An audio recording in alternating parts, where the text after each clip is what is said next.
Most of us have clothes that we've loved for years, maybe even decades, but it's harder than ever to find clothes that will stand the test of time. So before you update your closet this summer, take a look at American Giant. From hoodies and t-shirts to denim and more, they've got everything you need to build a wardrobe that you'll be proud of for summers to come. American Giant is made in the USA. That ensures that they can deliver items of exceptional quality, but it also creates jobs across the country. You're not just buying clothes that last. You're helping create a lasting change in the communities where they're made and a connection to the seamsters, cutters, and factory workers who make them. Discover the American Giant difference today.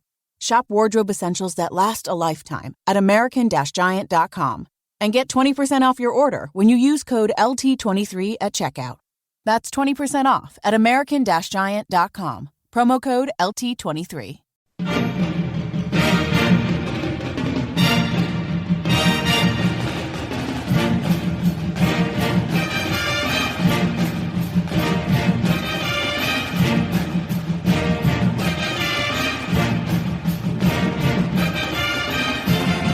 Hello, Duke fans, and welcome to episode 476 of the Duke Basketball Report podcast. It is Tuesday, January 10th, 2023, and tomorrow night we welcome a familiar face back to Cameron Indoor Stadium when the Pitt Panthers come to town.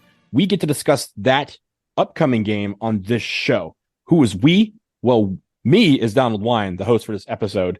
Sam is in a airport somewhere in the western part of the country. Sam, how are you doing today? I'm good. I am checking in from Bozeman Airport. I am currently looking out over the mountains. If you have not been to the Bozeman Airport, I highly recommend the views.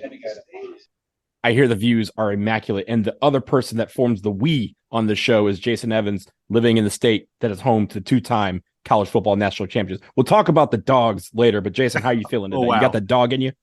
I do got a little dog in me. Yeah, it was a fun night last night if you're at all of a Georgia fan. I'm not a huge Georgia fan, but having grown up here and lived here my whole life, I have absorbed a little bit of the Bulldog aura, and that was a major league beatdown. I mean, that was just, it was over at halftime. I said to a friend of mine, I'm like, if I give you Georgia at halftime, I go, Georgia minus 40, you taking Georgia? He's like, oh yeah. They ended up winning by almost 60. Yeah, it was bad. I have that dog in me. It's all dog around these parts after the Lions win, but we're not here to talk about football. We only have Sam for about 20 minutes or so. So let's get to the game, the basketball game that we have tomorrow night in Cameron. As I mentioned, we're here to preview the Pitt Panthers. It'll be the only time that the now number 24 Duke will see Pitt this season. But once again, we will see the return of Jeff Capel to the Gothic Wonderland. It sets up a pretty big matchup. If you're looking really quickly at what Pitt has done this year, they're 11-5, 4-1 in the ACC, tied for second. They're 63rd in KenPom, but they have some pretty decent wins. You know, a big win against UVA. They also have wins against NC State, Northwestern, and UNC. And this is when UNC was ranked. They have losses against West Virginia, Michigan, VCU, Vandy, and just the other day on Saturday, they lost to Clemson by 1. That was a matchup between the top two teams in the ACC standings. So, Jason, I want to give it to you for some of the matches, but I want to start with this. We're going to talk about some of the players in a minute, and we'll get Sam's take on that. But this is a very experienced team, and we have to talk about what Jeff Capel's team has done so far this year. They've been very strong in all areas of the game. Yeah, so it's easy to look at Pittsburgh and think, that this is a team that is, just putting something together. Gotten a little bit lucky maybe lately. They have won several ACC games. They were 4-0 in the conference, but they did that on the strength of beating NC State by 8, Syracuse by 2, North Carolina by 2, and Virginia by 3. Those are close games. Clearly could have gone either way. And so it'd be easy to sort of go, oh, this is a Pitt team that's just gotten a little bit lucky. I don't really think that's the case. I think it's a Pitt team that after a few years of Coach Capel, of Jeff Capel, trying to figure things out, they've sort of identified who they are and they understand what they're good at, what they're not good at, and they're being very successful. They are number 68 in KenPom. I'm going to tell you right now that that's a very deceptive number. This team is way better than the 68th best team in KenPom, and I'll tell you how I know.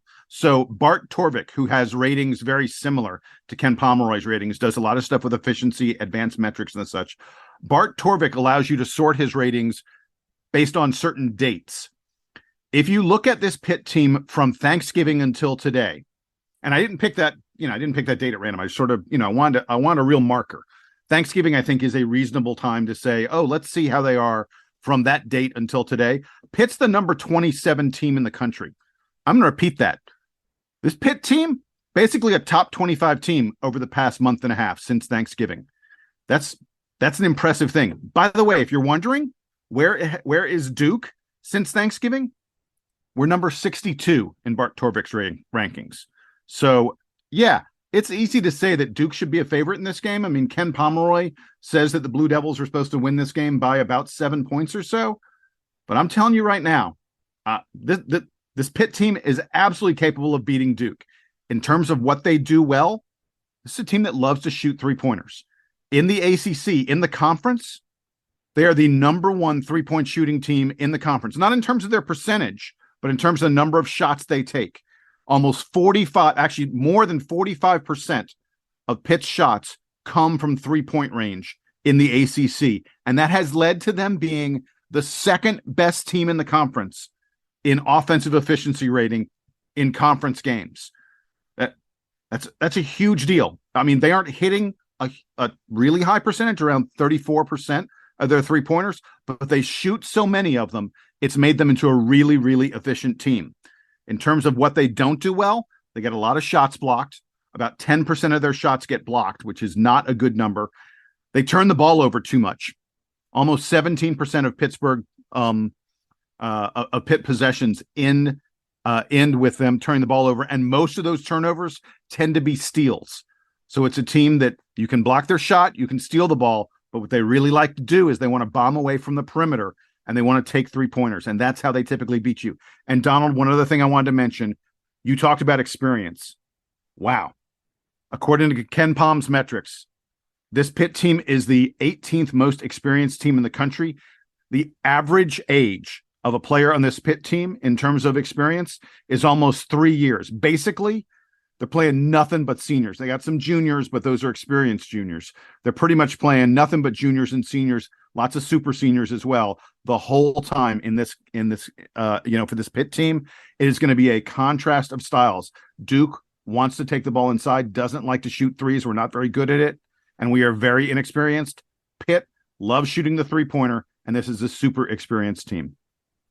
Yeah, when you look at their top 10, guys that contribute mostly, I believe only 2 of them are freshmen, and that's the Diaz-Graham twins that just started this year.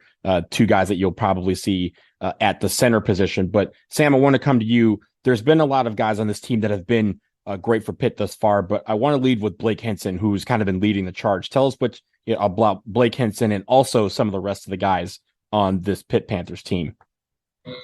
Yeah, Hinson is a fascinating player because he transferred to Pitt this year, but had to sit out 2 years at Iowa State.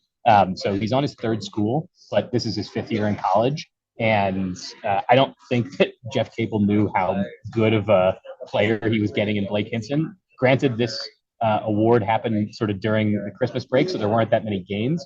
But Hinson already has an ACC Player of the Week award under his belt for this year, and is averaging big numbers for Pitt. Not like the best 3-point shooter, but very good sort of all-around player. He's a 6'7" wing, so I think you'll probably, assuming that Whitehead is up to the task, you could see Dariq Whitehead guarding him. You'll see Mark Mitchell guarding him. But Hinson's kind of the most dynamic player that is on this Pitt team. The other guy that Duke fans might remember is Jamarius Burton, who's also a super senior, also on his third school, but this is his second season with Pitt, and is having an outstanding year.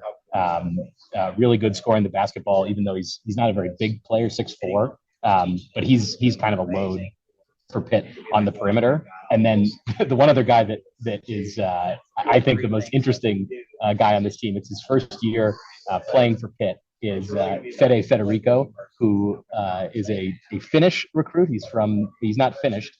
He is from Finland. And he's a big man. I believe he's the starting center. We mentioned the twins who are backing him up. but Federico is kind of the starting center, 6'11", 220. Big dude, is pulling down a lot of rebounds. He's one of the best offensive rebounders in the country. So, for a Duke team that has had some really good rebounding this season, but also some shaky rebounding in some games, it'll be interesting to see the way, guys like Ryan Young match up with Federico. We also heard, I think, from a couple listeners this week about about Derek Lively and sort of his development. I am very curious to see, to what extent Lively is matched up against Federico and the way that he plays against him. I don't know, how much John Shire is still trying to work him into the rotation in a way that is, most beneficial to his development as opposed to the team's work. That is going to be probably the most interesting thing that I'm looking for in this game. Although, as you both have pointed out, Pitt has had a pretty successful start to the ACC season, despite those sort of close margins of victory.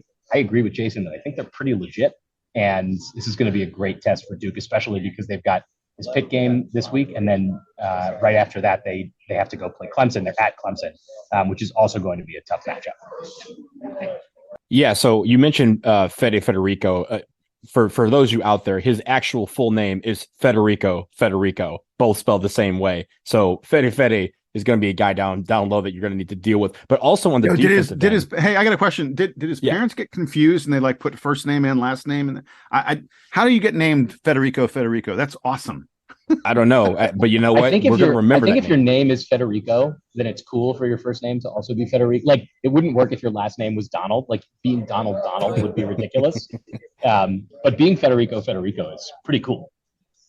Hey, if Aaron Donald has a kid and his first name is Donald, then he could be Donald, and he'd probably be one of the better, players of the NFL. But I digress. When it comes to Fede, you mentioned his offensive rebounding, but also on defense, he averages 1.6 blocks per game. He's going to be a guy that you mentioned they're starting, at the 5. He's going to be a guy that's going to be very active on defense as well, trying to block shots. So guys, when we drive the lane, which is exactly what they kind of want us to do, they're trying to feed us into this, no man's land where Fede can block some shots or at least alter them. We need to be able to figure out how to get to the basket and lay it in and maybe get him into foul trouble and get some of these other big guys into foul trouble. When it comes to some of these players, I think the one thing about them is how they play together. And even in the loss against Clemson, which I did get to watch the other night, they all play well together. They're all very tough. And even if someone's, slacking or not getting their shots off, they're able to somehow together move forward in a positive manner. They're always trying to find that next positive play, which is something that, Duke has kind of been lacking lately. We've talked, Jason and I, we talked on the last show about what could happen if there is a go-to situation. Who's that go-to guy? I think for Pitt, they know who those go-to guys are. It's Blake Henson, it's Jamarius Burton. Those guys are going to be two of the guys that are going to find you're going to find with the ball in their hands more often than not, especially when they need something positive to happen. Jason. The other really interesting thing about this Pitt team is at some point you have to think they will get John Hughley back. For folks who don't remember, John Hughley was an all ACC level player a year ago, a big man who has phenomenal touch around the basket and is just a load. You cannot move that guy out of the lane. He got injured. He had a knee injury earlier this year. He came back from it, but he wasn't very effective. He was clearly out of shape. They haven't really said he hasn't played in almost a month. They haven't really said what's going on with him. They say it's not a disciplinary issue. They say he's largely healthy. A lot of the speculation is that he's getting back into shape and figuring out, some different things. But because Jason, he was suspended last year, which is why you would want to even mention the disciplinary stuff, right? Right. Exactly. Again, though, they've said, at some point that they expect he will come back. He's a heck of a player. He would add some real offensive muscle to what they're trying to do on the inside. And I talked about the fact that this team loves to shoot 3-pointers. I don't know how you would deal with a team that was taking a bunch of threes and also had a guy like Hughley who was playing for you on the inside and platooning him a little bit or having him alongside Federico, who's that great offensive rebounder and shot blocker.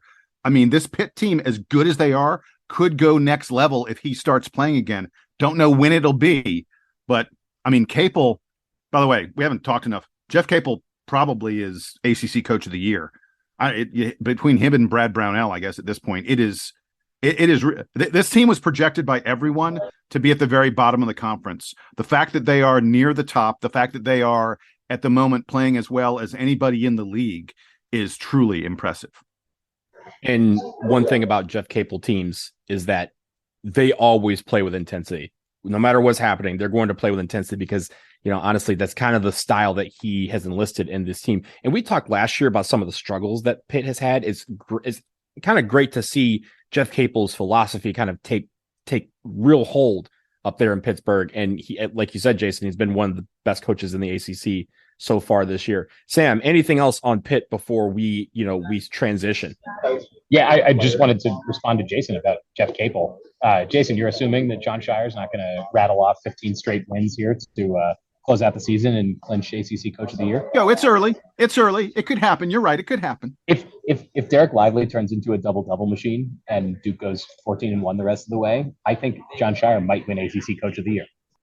You heard it here first, ladies and gentlemen.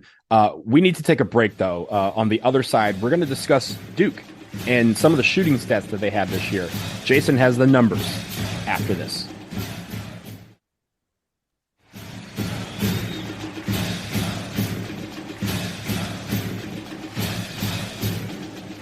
Okay, we are back. We had to say goodbye to Sam. Sam has to catch a flight back to Boston. So it's just Jason and I, and we want to get into Duke's shooting stats on the year. Now, Duke's shooting has kind of plagued them a little bit at times this year. If you look at just the raw stats, they are shooting just under 44% from the floor as a team. If you break it down even further, they're shooting just a couple dimes over 50% on 2-point shots and only 32.6% from beyond the 3-point line. But we're going to dig even further into some of these stats, not just in the shooting, but also some of the rest of Duke's stats during the season. So, Jason, I want to go to you first. You had some numbers that you wanted to present about how Duke's been shooting this year. What do you got? Yeah, so there was a really interesting column just a few days ago by Steve Wiseman, and if you don't read everything Steve Wiseman writes, then you're making a mistake because he is covering Duke as well as anybody out there. Steve Wiseman has access to Synergy Sports, which is one of the top, tracking metric kind of organizations that's around in terms of college and professional basketball. And Synergy Sports has just released a new metric that they call Synergy Shot Making. They already track, whether the shot you take is a quality shot or not. They are now because they have these cameras all over the court. They're able to look at exactly where a player is, how far other players are from him, all that kind of stuff to determine, okay, is this a quality shot? Well, they just released a new stat that is Synergy Shot Making, which is whether or not you are hitting shots at a rate either above or below average based on what other players have done from that same spot with that same kind of defense and all that other kind of stuff. So to be clear, it separates out a wide open three-pointer from a three-pointer where you're closely guarded. In fact, it separates a closely guarded three-pointer from a three-pointer taken off the dribble. So they have metrics on all this stuff. They break it down and break it down and break it down. And they're able to tell you, are you someone who shoots above average or below average based on every other player they've tracked? I got some bad news for you. Kyle Filipowski, Jeremy Roach, Dariq Whitehead, Jalen Blakes, Tyrese Proctor are all negative in terms of shot making. That means compared to other players who take the exact same shots they do, they hit those shots at a lower percentage than other players. There are really only 2 guys on the Duke team who have a positive Synergy shot making score. That means where they hit their shots more than an average player in that situation would hit that shot. And those are Jacob Grandison, who frankly does not take many shots, is not in the game a lot, and Mark Mitchell. I don't think it really will surprise you to hear that Mark Mitchell's a little bit above average on his shot making. I think Mark Mitchell, has had a better than expected season so far. But it is a real problem for Duke that Flip, Roach, Whitehead, Blakes, and Proctor are all negative in terms of shot making. By the way, Derek Lively, I don't think even counts in this. I don't think he's taken enough shots that it matters. Ryan Young, my bet is positive. I didn't see the exact numbers on him. I was going to say, I hope Ryan Young is in the positive. He's shooting 74% from the floor so far this year. I'm sure he is in the positive. Yes. And again, if I were to tell you that Ryan Young and Mark Mitchell, among the regulars who are regularly involved in the offense, are the only guys who are sort of above average. I don't think you'd be surprised at hearing that, as much as Duke has struggled. So, I mean, this is a team that clearly struggles at the offensive end of the floor. I've looked, we've talked about it a little bit. Other than offensive rebounding and free throw percentage, Duke is frankly mediocre in all other aspects of the offensive game. And, you know, a lot of the blame falls to our perimeter guys, who are all basically average or below average in terms of their offensive rating. Offensive rating is something that, you know, the advanced metric guys are able to say, you know, are you better than 1 point per possession, that kind of thing. And both Jeremy Roach and Tyrese Proctor are barely at a 100, which is an average offensive rating. Derek Whitehead is below that. Jalen Blakes is a little bit above it, but not much. There's only one guy on the Duke team, one perimeter player, who has a really impressive offensive rating, a rating of over 130. And that's Jaden Schutt. Now, look, I know that Jaden Schutt has issues on defense, and his athleticism leaves something to be desired. Sorry. And this is a team full of elite athletes, and he's not an elite athlete, but he has a gaudy 131 offensive rating because he can hit 3-pointers. And I know he plays in low pressure situations. I know he's played against inferior talent, but I'm here to say that I really think John Shire needs to find a way to give Jaden Schutt minutes. I mean, the guy's shooting 50% of his threes in this season. Merely having him on the floor, I think, will create more space for other Duke players, because the opposition, he may not play a lot, but they know if he's in the game, they need to pay attention to him. They need to be on him and not give him space. And that will create space for our other guys who like to penetrate. I haven't been to practice to see what Jaden Schutt looks like on offense and defense every day. Maybe he's borderline unplayable against ACC competition. I don't know. But shooting's just such a valuable skill. John Shire should know this. I think he needs to give Jaden Schutt a chance, because teams are frankly sloughing off of Tyrese Proctor. They don't need to guard Jeremy Roach as much, and probably Jeremy Roach probably doesn't play against Pitt, and I think he won't play against Clemson either. Duke's got to find a way to get more spacing and get more opportunities, more good offensive opportunities, so we can raise our shooting percentage. And Donald, maybe I'm wrong. I think that Jaden Schutt has to be part of the answer at this point. I mean, when you talk about 3-point shooting, that stretches the defense out, and that allows for guys, you know, like Derek Whitehead, who honestly has been leading the team in threes over the last few games. But his game that we know of is mainly, his best part of it is being able to drive to the lane and create shots inside. But if you're not hitting threes, teams don't have to worry about you shooting. And that's when you see zones. That's when you see teams kind of packing the paint, because they know that's all the ways that you can, that Duke can beat them. So I think shooting threes and hitting them at a better rate is going to only help this team, because it'll help stretch defenses out and give more guys chances to thrive. But Jason, you mentioned some of the shooting stats, and, you know, we've been focusing now on this ACC season. I had some stats as well about how Duke is performing in some key categories, according to KenPom, in conference only, right? Like, so we've talked about some of the things we've done successfully on the season, but we're 3-2 in the ACC. It's been a struggle so far. Here's why. You know, you're looking at offensive efficiency. You know, we're 7th in the conference in that. So we're middle of the pack. Okay, that's fine. Defensive efficiency, which has been something that has come along. Hey, wait. By the way, that's not fine. 7th. This Duke team, expectations are that this would be a top 2, top 3 team in the conference. 7th in offense is not going to get it done.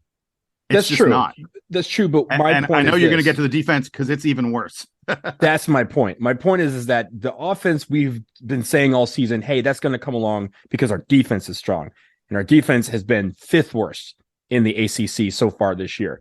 Offensive rebounding percentage. This is the one that is killer, Jason. We have literally been the top team in the nation in offensive rebounding percentage for a good chunk of the season. In the ACC, we are middle of the pack. We are 7th. But that drop off has gone from around 40 to 42% to 28.7%. That is a huge drop off. And you've seen, for us, that's why we're missing. Even if we're missing shots, we'd be okay. That's fine. We're getting 5-6 rebounds and getting 3 or 4 chances at a possession to make shots. That has been really letting us down over the last few games. Turnover percentage. Oh, this is Third just an worst. awful number. Oh, it's Third worst, 20.1%. Literally, you mentioned in the last episode, we are turning the ball over in conference on once every 5 possessions. And that's why your favorite stat has been so skewed, field goals attempted, like that has been so skewed because we are averaging, instead of averaging 9 or 10 turnovers a game, we're averaging 15, 16 turnovers a game. That's all these possessions where, again, if you make on half of them, our points are going to go up. And also some of that momentum for the other team is going to be grounded. Block percentage, we're 12th in the ACC.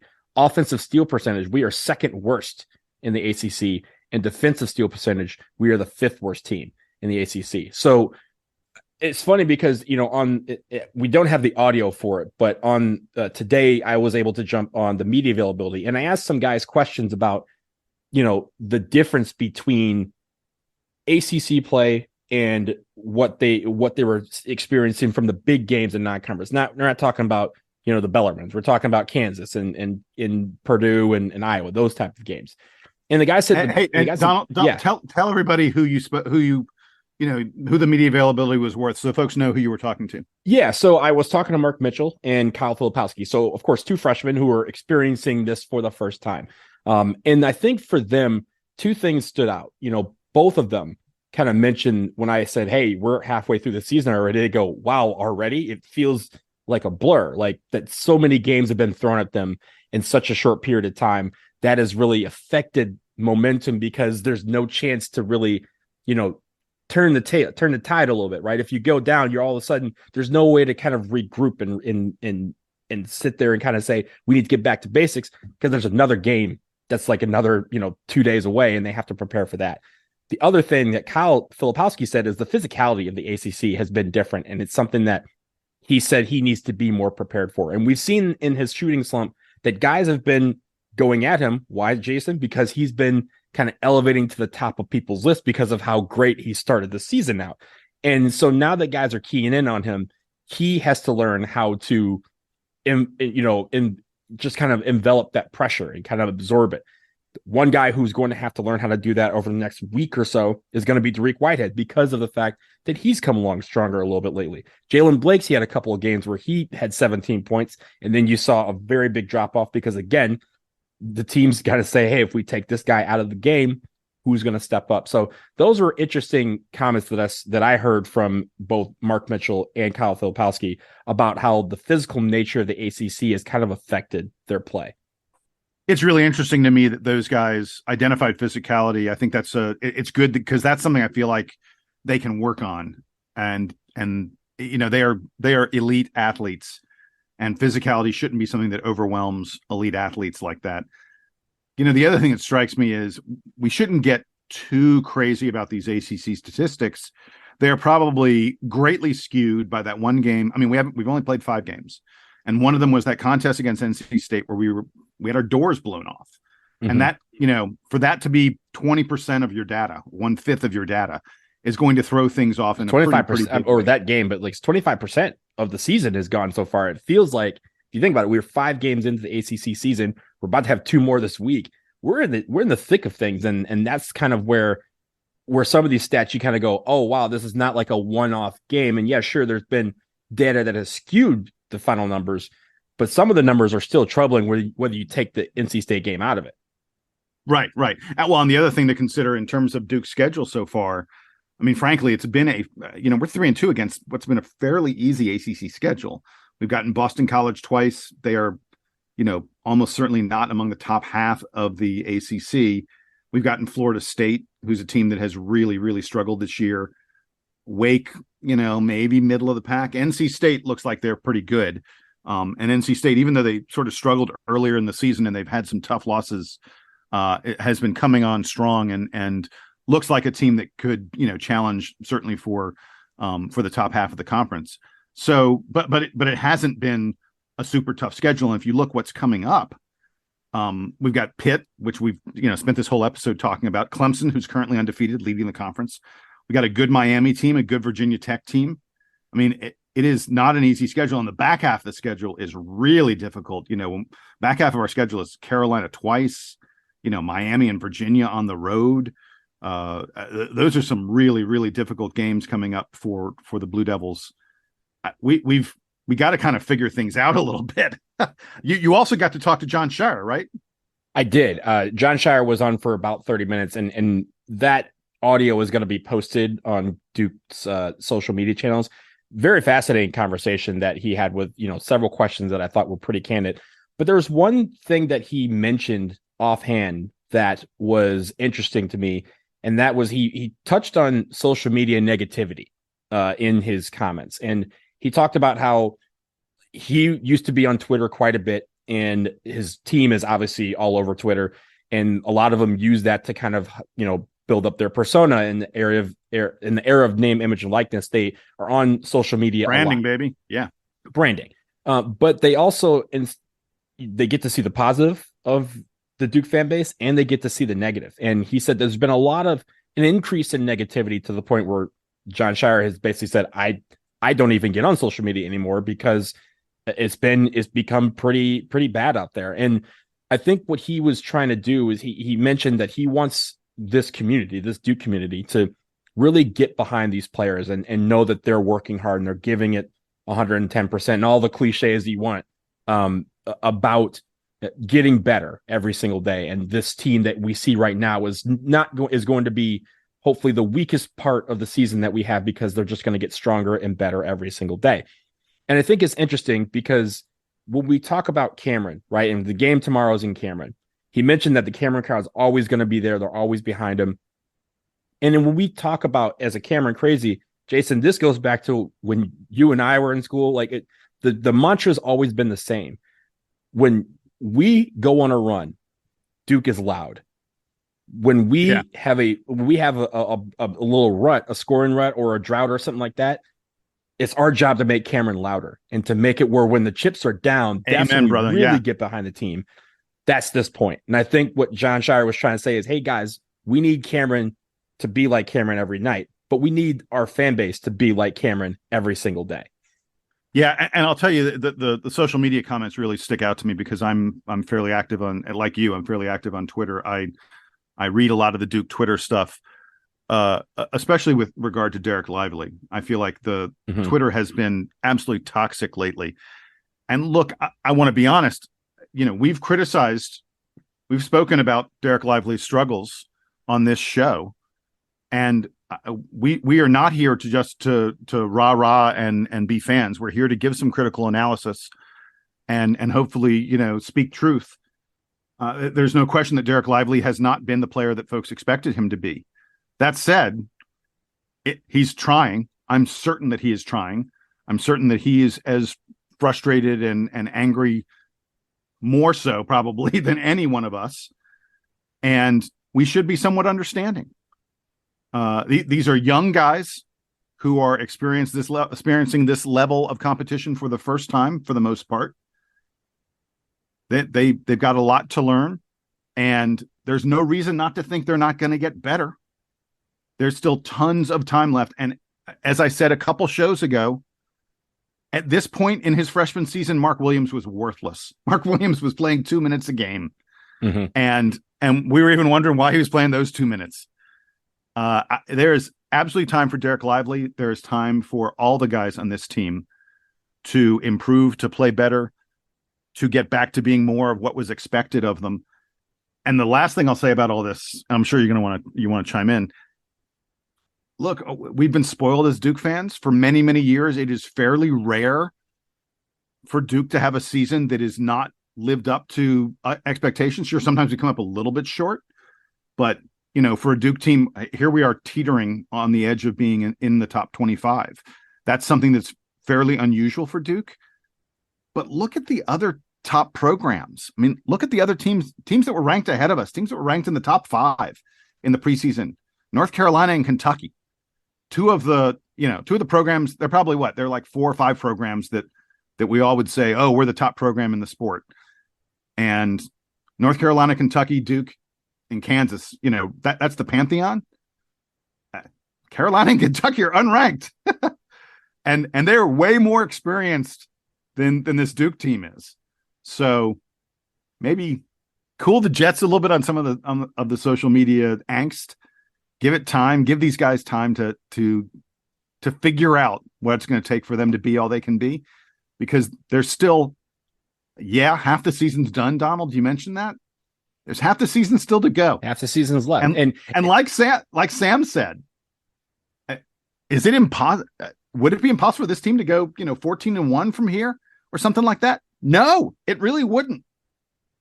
In fact, it wouldn't even be completely shocking and unheard of for a team this talented to go on a run and win a bunch of games in the ACC, and for us to completely forget about losses to Wake Forest and NC State. Look, Jason, the patented Duke run is not just on the basketball court. Sometimes it's in the ACC standings, and we've seen Duke go on runs, rattle off 7, 8, 9, sometimes 10, 11 in a row. This can happen. Obviously, it doesn't feel like it at this point, but it also, if you look at it from an optimistic lens, anything can happen in these games. It starts tomorrow. I want to finish, though, by congratulating one of our listeners for some expert sleuthing. All right. Regina Lee, she mentioned, she asked us about a month ago, Jason, about what happened to Bates Jones. Yes. And she mentioned that Bates Jones was on the bench, or looked like some guy that looked like Bates Jones was on the bench behind John Shire for a Duke game. And she was like, yeah, I confirmed that he was probably a manager or something. Well, Regina, you were correct. He is a graduate assistant at Duke. And John Shire on his press conference actually talked a bit about having him in the camp and having him back on the team as he figures out what he wants to do in the grand scheme of life.